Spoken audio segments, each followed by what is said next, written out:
কোন যাইবার কইছিল এটা সীতাকুণ্ড পার্কে আই বেলাই যাক ফারোজার বুদ্ধি নিয়ে চলে এসেছি তো ফারোজাই তো যাইতে যাইতে মোটামুটি 150 না 200 বলে সিঁড়ি নামছি এর হারে হলো খালি আসে আর কয় আরো 2 ঘন্টা কি রে ভাই হাইজলামি শুরু করছে নাকি কি বলে হানি সাহেব বেলা যাই 2 ঘন্টা নিচে নামি রে যাক আল্লাহর নাম আড়া শুরু করছি যাবে পরে শব্দ শৈলের এই শৈলের বুদ্ধি শুনিয়ে হারত ভাইয়ের বুদ্ধি শুনিয়ে আই চলে এসেছি কোনটা হানি সাহেব বেলাই নিজের হানি বার করিয়ে রে আরেকজন হানি সাহেব বেলা যাই দেখ এ আশিকে গিলিয়ে হল না ওলাতে বহুত খুশি এটা তাই বেড়ে যাইবে লাফার আর হলা মাঝে মাঝে ডিলে আনো আসার কথা কয় এই চলিয়েছি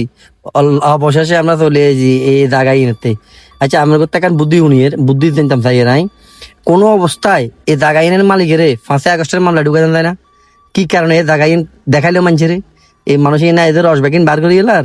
এর কাছে মজা লাগে আমরা নিজে এখন কি পরিমাণ রস বার আছে যদি আমরা থাক সারিয়ে খুলন যাইতো না খোঁয়া দেখাইতাম তো ঠিক আছে ভালো থাকবেন সীতাকুণ্ড পার্কে আইছিলাম।